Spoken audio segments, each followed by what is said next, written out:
Shalom Galilea Community of Christ. Selamat datang, selamat bergabung di dalam ibadah bersama-sama dengan kami. Kami bersyukur Bapak Ibu bisa bergabung di dalam ibadah hari ini. Kami berdoa dimanapun Bapak Ibu berada saat ini, semua dalam keadaan sehat, penuh dengan sukacita Tuhan, penuh dengan kebaikan Tuhan. Oleh sebab itu dengan penuh sukacita saya mengundang kita semua bangkit berdiri dimanapun kita berada dan kita akan memuji Tuhan. Haleluya, amin. Mari dengan penuh sukacita kita puji nama Dia. Haleluya, sebab Dia Tuhan yang ajaib, Dia Tuhan yang perkasa. Tuhan menetapkan langkah-langkah kita, amin.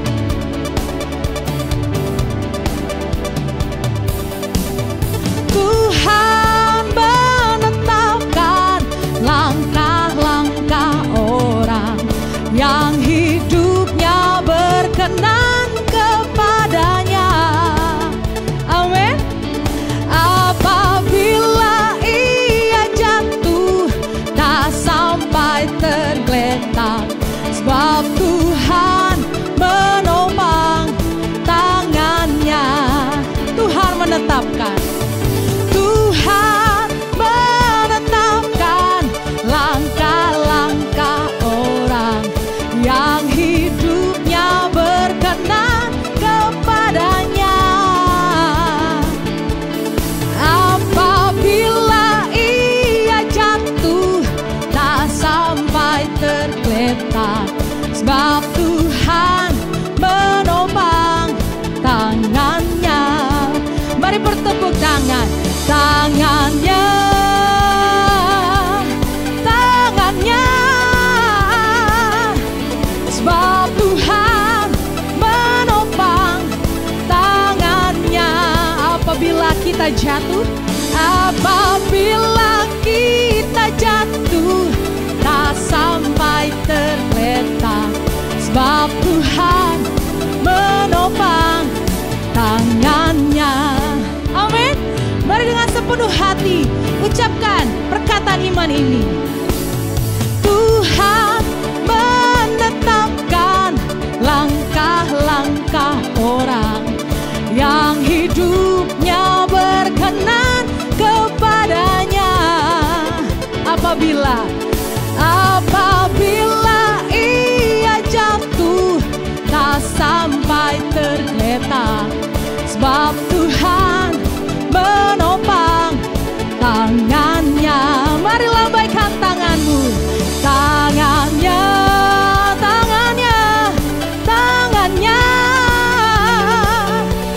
sebab Tuhan menopang tangannya. Apabila ia jatuh tak sampai tergeletak, sebab Tuhan menopang tangannya. Mari bertepuk tangan, tangannya,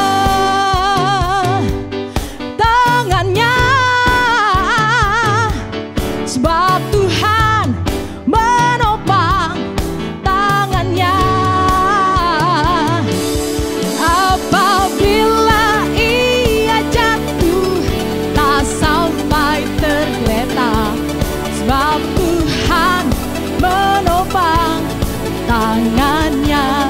Sebab Tuhan menopang, sebab Tuhan menopang tangannya. Sebab Dia Allah yang menopang, amin, menopang tangannya. Haleluya, haleluya, ada sukacita, amin. Haleluya, mari dengan segenap hati, segenap jiwa, segenap tubuh kita akan menyembah Tuhan di hari yang teduh ini. Kita bersyukur walau di dalam segala kondisi kita saat ini, kita percaya Tuhan Juru Selamat kita selalu ada di setiap detik kehidupan kita. Dia yang akan menopang kita, Dia yang memberikan kita kekuatan.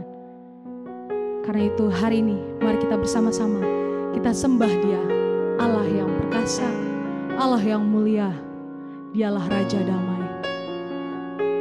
Haleluya Tuhan. Walau ku harus berjalan, amin,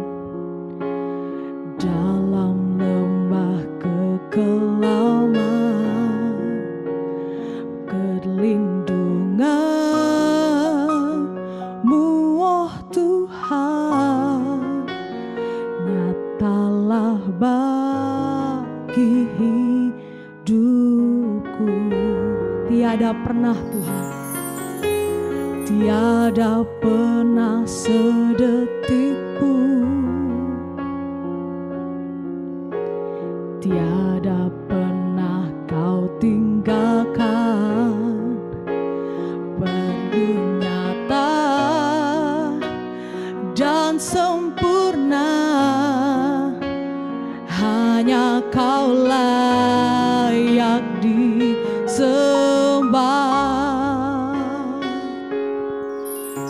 Yesus, Engkau juru selamatku, dalam janji-Mu kemenanganku selamanya kan ku nyatakan. Besar setiamu Tuhan di hidupku.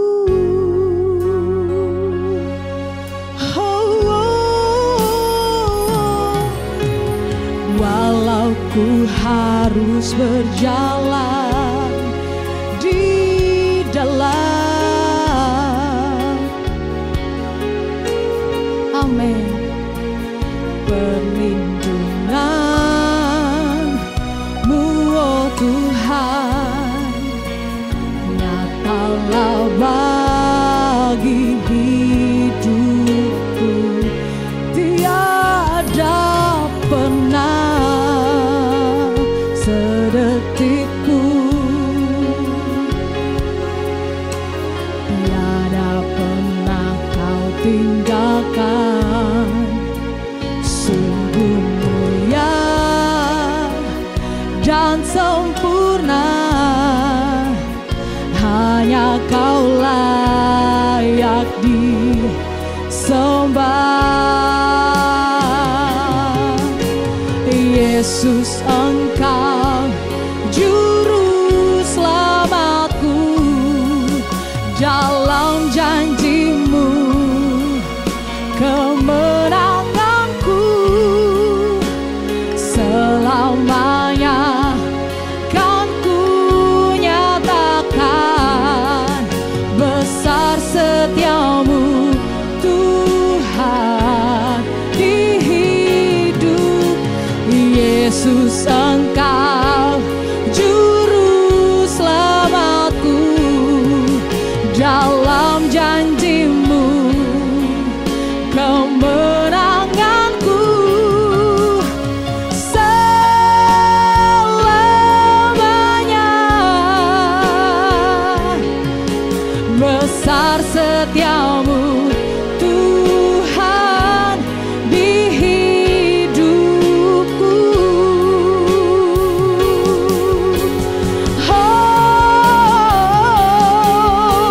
Yesus, Engkau juru selamatku, dalam janji-Mu kemenanganku selamanya kan ku nyatakan. Besar Tuhan, oh, oh, oh, setiamu, besar setiamu Tuhan. Besar setiamu Tuhan, besar setiamu Tuhan.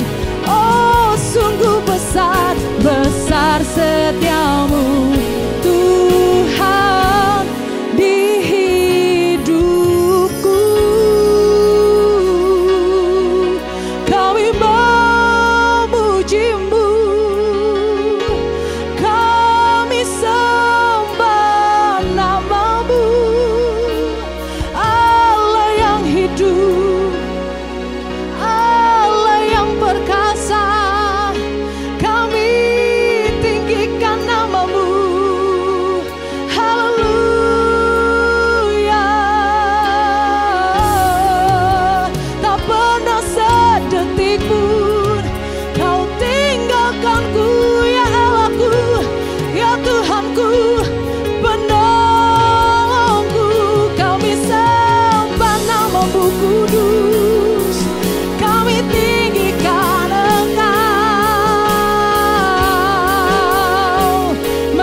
sembah Dia, mari puji namanya Yesus.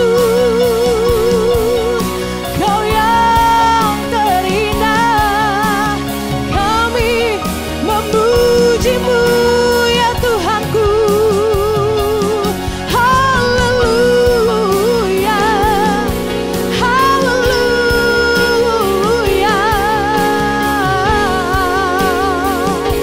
Kami sembah nama-Mu, sebab tiada yang seperti Engkau.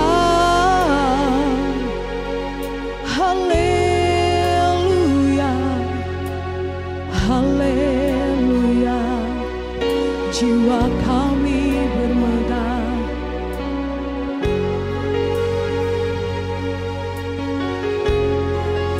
sungguh Engkau Tuhan, hanya satu-satunya, hanya Engkau Tuhan. Yesus, Engkau juru selamatku, dalam janji-Mu kemenanganku selamanya kan ku nyatakan besar setia-Mu Tuhan. Mari jemaat Tuhan dengan sungguh hati katakan, Yesus, Engkau juru selamatku, dalam janji-Mu kemenanganku selamanya kan ku nyatakan besar setia-Mu Tuhan di hidupku. Mari beri kemuliaan buat Tuhan. Haleluya. Yesus, Engkau juru selamatku, dalam janji-Mu kemenanganku selamanya.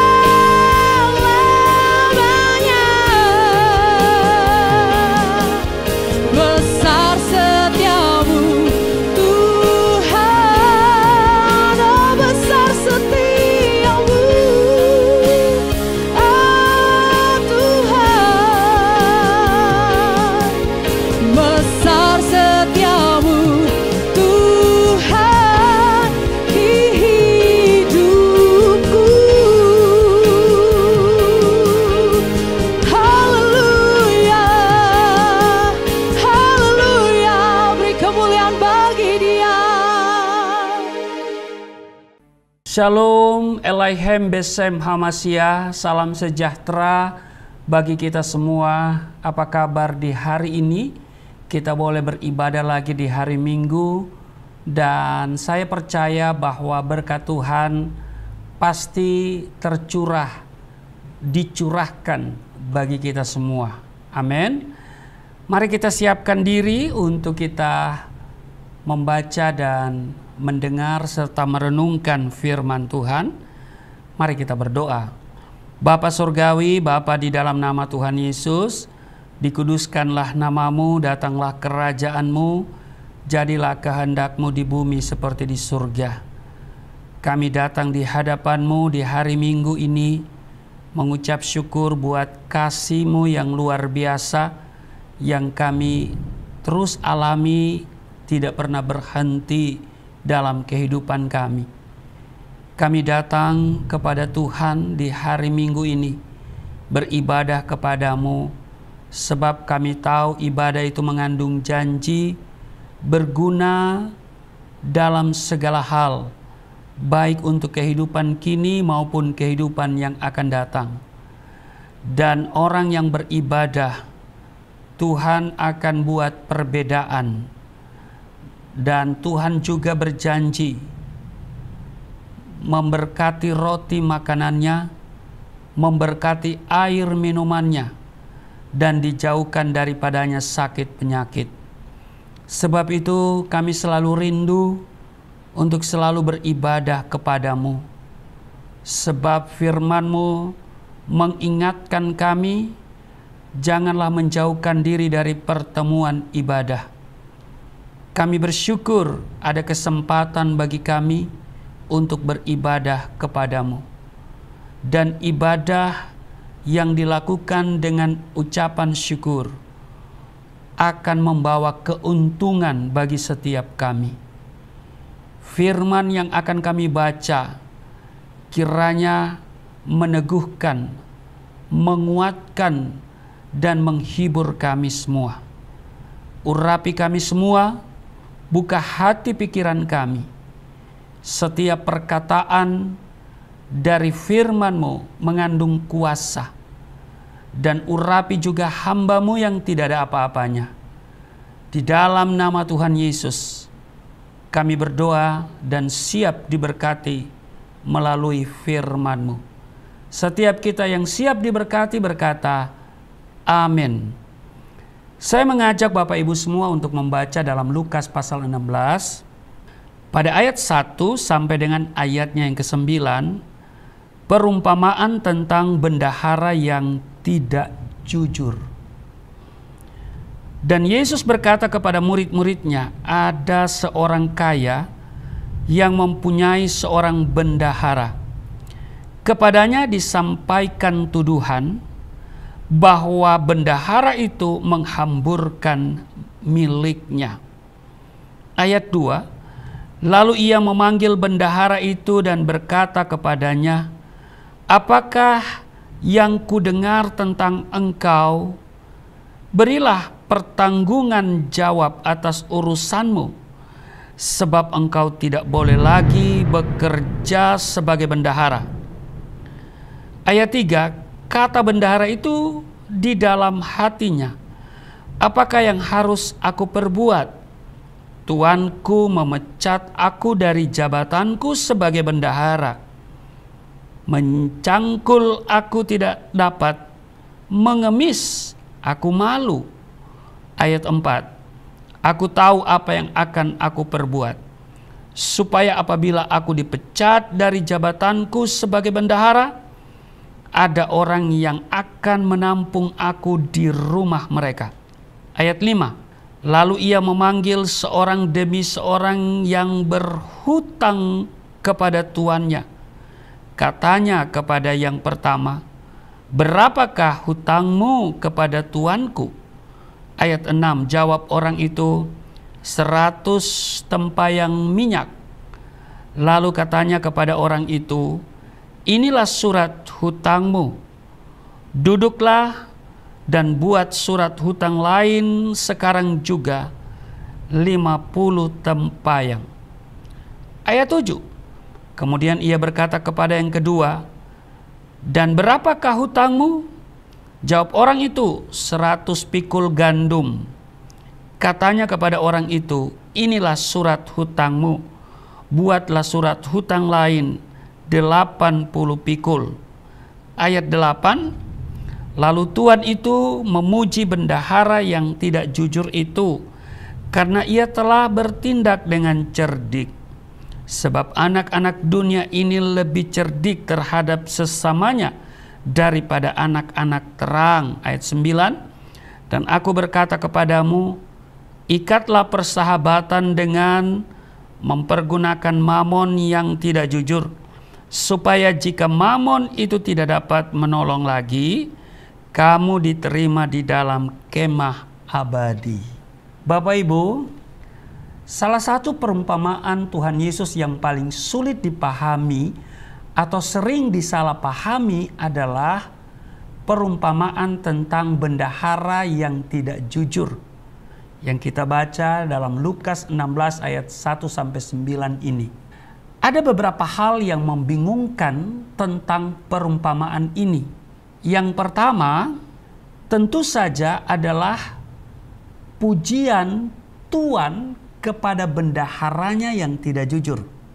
Di Lukas 16 ayat yang ke-8 tadi, lalu tuan itu memuji bendahara yang tidak jujur itu, karena ia telah bertindak dengan cerdik. Sebab anak-anak dunia ini lebih cerdik terhadap sesamanya daripada anak-anak terang.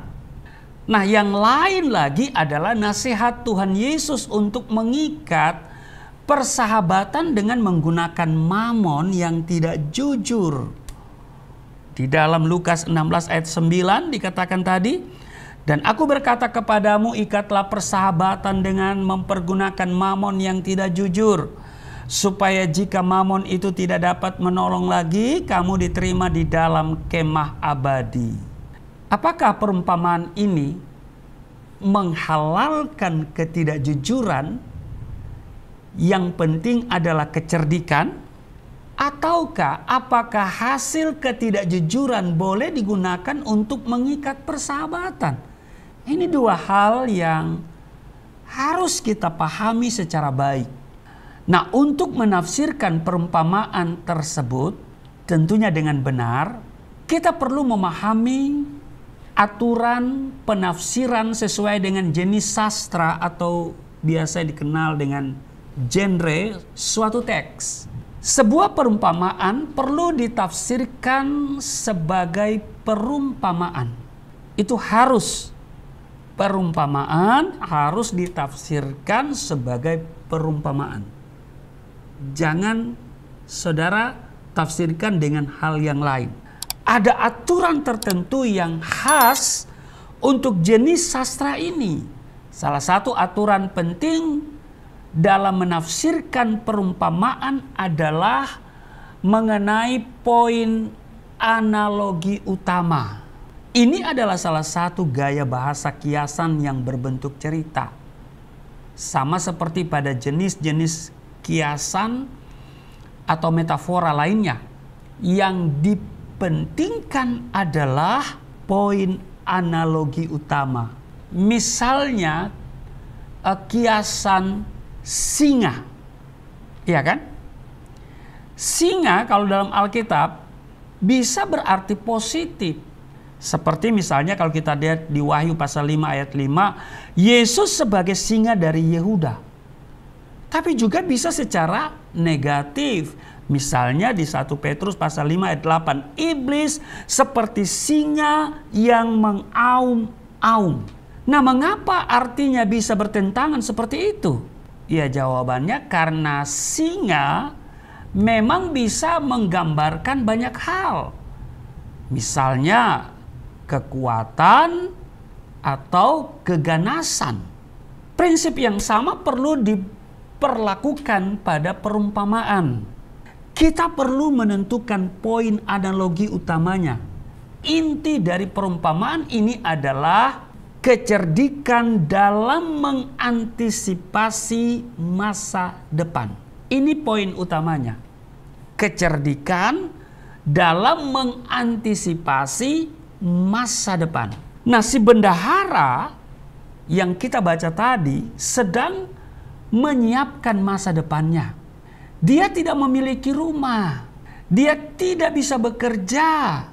Jika dia tidak melakukan apa-apa untuk masa depannya, itu pasti suram. Jadi jika dia tidak melakukan apa-apa untuk masa depannya, ya masa depannya pasti suram.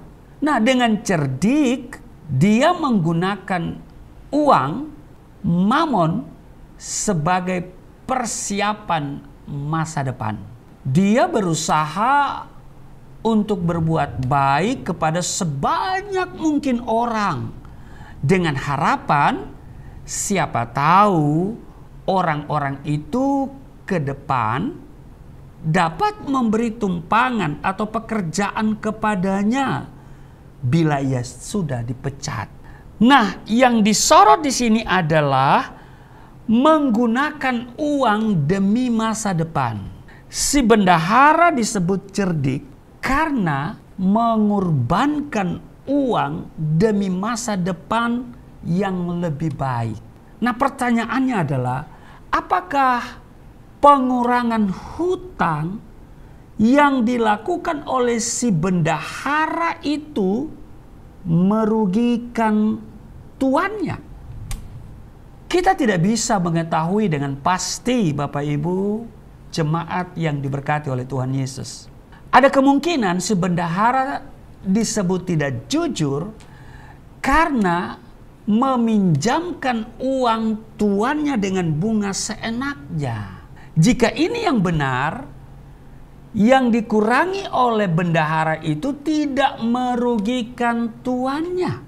Dia hanya mengurangi bunga yang dia mainkan sendiri. Dengan kata lain, bendahara mengorbankan bunga yang tidak halal yang dia tetapkan sendiri di luar pengetahuan tuannya atau bosnya.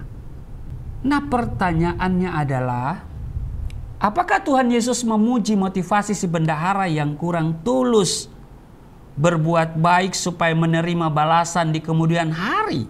Bapak Ibu jemaat yang diberkati oleh Tuhan Yesus, teks yang kita baca tidak berkata apa-apa tentang hal itu. Yesus hanya menyoroti kecerdikan daripada si bendahara ini. Inti perumpamaan ini menolong saudara dan saya, kita semua untuk memahami perkataan Yesus. Lukas pasal 16 ini ayatnya yang ke-9. Dia berkata, "Dan aku berkata kepadamu, ikatlah persahabatan dengan mempergunakan mamon yang tidak jujur, supaya jika mamon itu tidak dapat menolong lagi, kamu diterima di dalam kemah abadi." Di sini kita lihat bahwa Tuhan Yesus sedang membicarakan tentang masa depan dengan berkata, jika mamon itu tidak dapat menolong lagi, kamu diterima di dalam kemah abadi. Secara lebih spesifik, Yesus sedang mengajarkan bagaimana menggunakan uang dengan cerdik, yaitu menghasilkan hal-hal yang bernilai kekal. Uang bersifat sementara, tetapi dampaknya jika digunakan dengan cerdik bisa kekal. Uang tidak bisa diandalkan selamanya, tetapi dampaknya bisa selamanya. Lalu pertanyaannya adalah, apa yang dimaksud dengan mamon yang tidak jujur? Sesuai dengan konteksnya, Tuhan Yesus sedang membuat perbandingan antara perkara yang kecil dan perkara yang besar. Di ayat 10 kalau kita lanjut baca di Lukas pasal 16 ini, dikatakan barang siapa setia dalam perkara-perkara kecil, ia setia juga dalam perkara-perkara besar. Dan barang siapa tidak benar dalam perkara kecil, ia tidak benar juga dalam perkara-perkara besar. Jadi, uang adalah perkara yang kecil, sementara kekekalan adalah perkara yang besar. Uang bukan harta yang penting. Camkan itu. Sekali lagi saya tegaskan, uang bukan harta yang penting. Harta yang sesungguhnya yang sangat penting adalah bersifat spiritual dan kekal. Penafsiran ini juga selaras dengan penjelasan di ayat 11 pada Lukas pasal 16 kalau kita baca selanjutnya. Dikatakan, jadi jikalau kamu tidak setia dalam hal mamon yang tidak jujur, siapakah yang akan mempercayakan kepadamu harta yang sesungguhnya? Mamon yang tidak jujur dikontraskan dengan harta yang sesungguhnya. Jadi kontrasnya antara harta yang tidak sesungguhnya, yaitu uang, ya toh, dan yang sesungguhnya, yaitu apa? Kesetiaan dan kekekalan. Melalui perumpamaan ini Tuhan Yesus justru menasihati setiap kita untuk mewaspadai yang namanya bahaya uang. Jangan sampai saudara terjebak untuk mencintai uang. Harta jasmani bisa menjadi berhala bagi kita. Kalau saudara sudah mencintai uang, saudara sudah menjadikan uang sebagai berhala. Nah, di ayat 12 Lukas pasal 16 Dan jikalau kamu tidak setia dalam harta orang lain, siapakah yang akan menyerahkan hartamu sendiri kepadamu? Jemaat Galilea Community of Christ yang diberkati oleh Tuhan Yesus, salah satu cara untuk menghindarinya adalah membagi harta tersebut kepada orang lain. Jadi Bapak Ibu, tegasnya adalah kita perlu mengikat persahabatan dengan menggunakan uang, harta yang tidak sesungguhnya. Amin.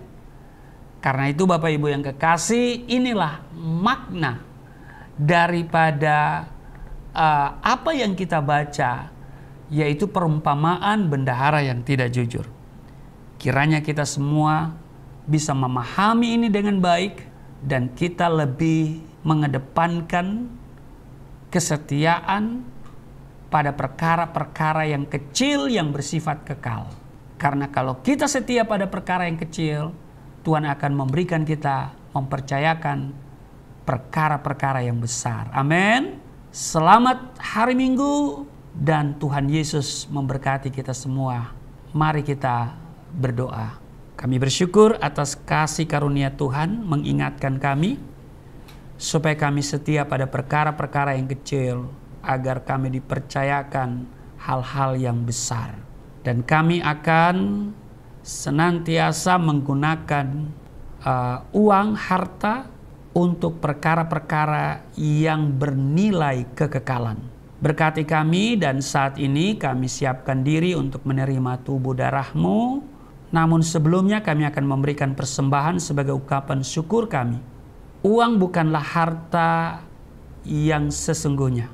Tetapi kalau kami memiliki uang, akan kami gunakan untuk perkara-perkara yang memiliki nilai kekekalan. Dengan memberikan persembahan, kami telah mengikatkan diri kami dengan perkara-perkara yang sifatnya kekekalan. Karena ketika mamon tidak dibutuhkan lagi, kami dapat diterima di kemah yang abadi. Berkati setiap mereka yang memberi dengan sukacita, setiap pemberian memperbesar keuntungan mereka yang memberi. Hamba doa mereka tidak kekurangan, tidak sakit-sakitan, tidak bangkrut. Apa yang mereka kerjakan, Tuhan selalu buat berhasil. Setiap persembahan dapat digunakan untuk kelangsungan pekerjaan Tuhan di Galilea Community of Christ, di Yayasan Pelayanan Galilea Indonesia dengan seluruh program yang ada. Terima kasih Tuhan, kami terus berdoa supaya mereka yang setia memberikan persembahan akan selalu berlimpah kasih karunia dan damai sejahtera. Sambil memberi, kami siapkan diri untuk menerima tubuh darah-Mu di dalam nama Tuhan Yesus. Amin. Haleluya. Bagaimana Bapak Ibu? Bapak Ibu sudah mendengarkan firman Tuhan hari ini yang sungguh luar biasa memberkati. Amin. Haleluya. Dan saat ini kita akan membawa persembahan kita ke dalam rumah Tuhan. Silakan Bapak Ibu yang rindu untuk memberikan persembahan, Bapak Ibu bisa melihat ada nomor rekening yang tertera di layar kaca Ibu.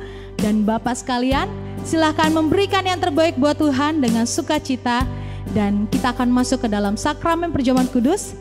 Mari kita siapkan tubuh, jiwa, dan roh kita untuk kita menerima tubuh dan darah Tuhan pada hari ini. Mari kita naikkan pujian. Oleh kuasa darah-Mu, Kau telah tebus dosaku. Kekudusan-Mu melingkupiku. Kasih-Mu mengalir, memulihkan hidupku. Sungguh besar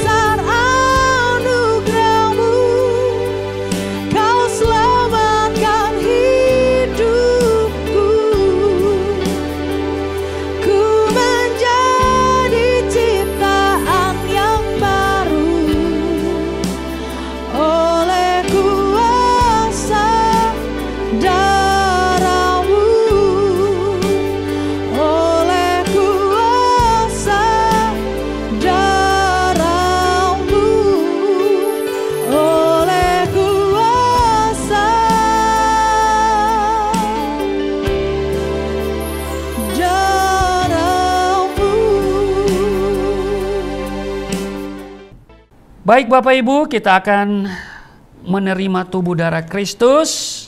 Terima kasih untuk persembahan yang Bapak Ibu berikan di Yayasan Pelayanan Galilea Indonesia. Itu adalah juga rekening gereja kami, Galilea Community of Christ. Dari sana membackup seluruh biaya operasional. Doakan kami Bapak Ibu supaya kami bisa memiliki gedung sendiri. Tidak ada perkara yang mustahil kan Bapak Ibu. Dan paling tidak kami bisa memperpanjang kontrak daripada gedung ini. Doakan ya Bapak Ibu ya. Baik, mari kita siapkan diri untuk seperjamuan dengan tubuh darah Kristus. 1 Korintus pasal 11 pada ayat 23 24, ya saya masih menunggu saudara untuk mempersiapkan elemen perjamuan kudus, hosti dan anggur, atau roti dan sirup yang ada di rumahmu ya. 1 Korintus pasal 11 ayat 23 dikatakan begini Bapak Ibu, sebab apa yang telah kuteruskan kepadamu telah aku terima dari Tuhan, yaitu bahwa Tuhan Yesus pada malam waktu ia diserahkan mengambil roti, ayat 24, dan sesudah itu ia mengucap syukur atasnya. Ia memecah-mecahkannya dan berkata, inilah tubuhku yang diserahkan bagi kamu, perbuatlah ini menjadi peringatan akan aku. Jadi Bapak Ibu, mari saya jemput berdiri. Kalau sudah punya hosti atau roti, mari kita angkat. Dan kita katakan bersama-sama, katakan apa yang saya katakan. Di dalam nama Yesus Kristus, inilah roti yang turun dari surga, inilah tubuh Yesus Kristus yang tergantung di atas kayu salib, memberikan keselamatan hidup kekal di dalam kerajaan surga, menyempurnakan tubuhku agar sehat sempurna, menyempurnakan jiwa dan rohku supaya dibangkitkan pada akhir zaman. Inilah tubuh Yesus Kristus yang tergantung di atas kayu salib, tertikam, tertombak agar kami tidak terkapar di rumah sakit, tidak terkapar di meja operasi, tidak terkapar di ruang ICU, tidak lumpuh, tidak pikun, tidak koma. Aku tolak segala bentuk tumor, segala bentuk kanker, segala bentuk penyakit, kuman, virus, sakit penyakit, segala luka di tubuhku, penderitaanku, kesusahanku, kemiskinanku, kegagalanku sudah diangkat, diselesaikan oleh Yesus Kristus di atas kayu salib. Maka hari ini aku meraih janji Tuhan, aku meraih kuasa, aku meraih mujizat, disembuhkan, dipulihkan, diberkati, hidup berkemenangan di dalam nama Yesus Kristus. Inilah roti yang turun dari surga, inilah tubuh Yesus Kristus. Mari kita makan.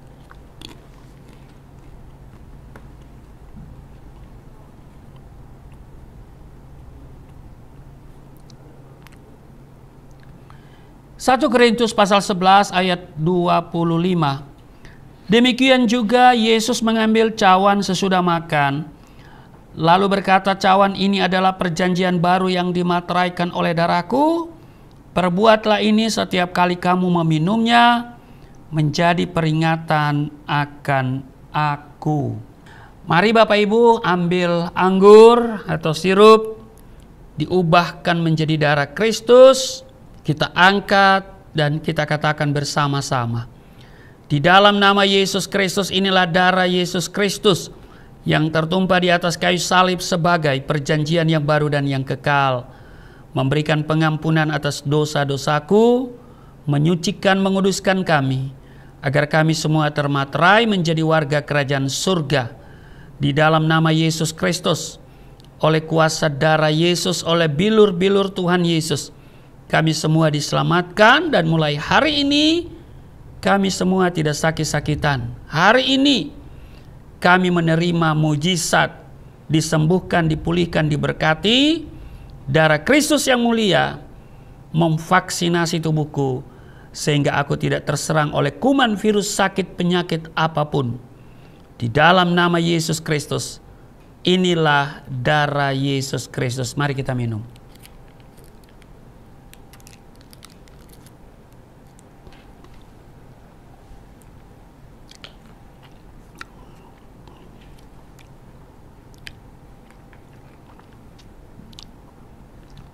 Bapak Ibu yang sudah menerima tubuh darah Kristus, kita bersyukur kita boleh seperjamuan dengan tubuh darah Kristus kita menerima sesuatu yang terbaik dari Tuhan.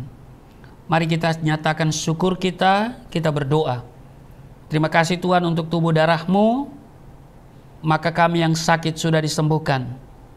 Kami yang letih lesu berbeban berat diberikan kelegaan. Doa-doa kami dijawab. Tuhan pulihkan keadaan kami, kesehatan kami, rumah tangga kami, pekerjaan kami, keuangan kami. Di dalam nama Tuhan Yesus, kami di dalam Tuhan, Tuhan tinggal di dalam kami. Tuhan bertanggung jawab atas seluruh kehidupan kami. Tuhan berjalan bersama kami. Karena itu kami tidak takut sekalipun kami harus melewati lembah kekelaman. Kami tidak takut sebab kami tahu Engkau beserta, dan kami akan tiba di padang yang berumput hijau, di air yang tenang. Berkati setiap mereka yang beribadah hari ini. Tuhan melawat kami semua. Tuhan buat perbedaan antara orang yang beribadah dengan orang yang tidak beribadah kepadamu. Engkau memberkati roti makanan kami, memberkati air minuman kami, dan Engkau jauhkan daripada kami sakit penyakit. Di dalam nama Tuhan Yesus. Hamba doa untuk setiap mereka yang mengikuti ibadah ini. Tuhan kenal mereka semua. Tuhan urapi mereka dari ujung kepala sampai ujung kaki. Sehat sempurna. Tidak celaka. Tidak sakit-sakitan. Di dalam nama Yesus. Siapapun mereka, Tuhan mengasihi. Tuhan mengurapi. Tuhan menjamah. Tuhan menjumpai mereka semua. Bangsa dan negara kami terus bawa kepadamu. Segala rancangan orang-orang jahat, oknum-oknum, untuk merusak nilai-nilai daripada NKRI kami patahkan dalam nama Yesus. Segala bentuk anarkis kami patahkan dalam nama Yesus. Tuhan berkati bangsa ini bahwa untuk kemuliaan nama Tuhan. Terima kasih. Kembali hamba doa untuk mereka yang memberi persembahan dengan penuh sukacita. Tuhan berkati mereka. Kami bergumul sekiranya bisa memiliki gedung sendiri. Kami tidak punya dasar untuk berharap, tetapi kami punya iman. Kami percaya Tuhan sanggup mengadakan. Kami tidak punya banyak uang, tetapi kami punya Tuhan yang sanggup mengadakan. Paling tidak untuk memperpanjang kontrak daripada gedung ini. Sehingga kami masih bisa ada di sini untuk melakukan banyak hal mengenai pekerjaan Tuhan. Kiranya seluruh biaya operasional bisa tercukupkan dan semua bisa berjalan dengan baik. Berkati Yayasan Pelayanan Galilea Indonesia, berkati Gereja Galilea Community of Christ, berkati juga channel kami, Galilea Network. Terpujilah Engkau. Dan inilah kami di dalam nama Tuhan Yesus yang telah mengajar kami berdoa bersama-sama. Bapa kami yang di surga, dikuduskanlah namamu, datanglah kerajaanmu, jadilah kehendak-mu di bumi seperti di surga. Berilah kami pada hari ini makanan kami yang secukupnya. Ampuni akan kesalahan kami seperti kami sudah mengampuni orang bersalah pada kami. Jangan bawa kami ke dalam pencobaan, tapi lepaskanlah kami daripada yang jahat. Sebab Engkau yang mempunyai kerajaan, kuasa, dan kemuliaan sampai selama-lamanya. Amin. Tetap berdiri dan terimalah berkat Tuhan. Segala berkat yang dari surga mengalir dalam hidupmu di dalam nama Tuhan Yesus. Diberkatilah engkau, diberkati rumah tanggamu, diberkati suami istri, diberkati orang tua anak cucumu. Diberkati usaha bisnis, toko daganganmu, studi dan pelayananmu. Lumbung-lumbungmu diberkati, buah kandunganmu diberkati. Anak-anakmu, anak-anak yang cerdas, generasi yang unggul, berkesempatan studi di dalam dan di luar negeri, dapat beasiswa. Apa yang kau kerjakan Tuhan buat berhasil, naik dan bukan turun, menjadi kepala bukan ekor. Tuhan menjaga keluar masukmu sekarang dan selamanya. Di dalam nama Tuhan Yesus, aku berseru turunlah berkat, kasih setia, penyertaan, perlindungan yang sempurna, damai, sukacita, kemuliaan, kemenangan, dari Bapa Surgawi, dari Yesus Kristus dalam persekutuan dengan Roh Kudus, tercurah mengalir dalam hidupmu, mulai saat ini sampai selama-lamanya. Setiap kita yang percaya diberkati berkata, amin. Sungguh besar pengorbananmu bagiku terlalu dalam untuk dimengerti. Sungguh besar,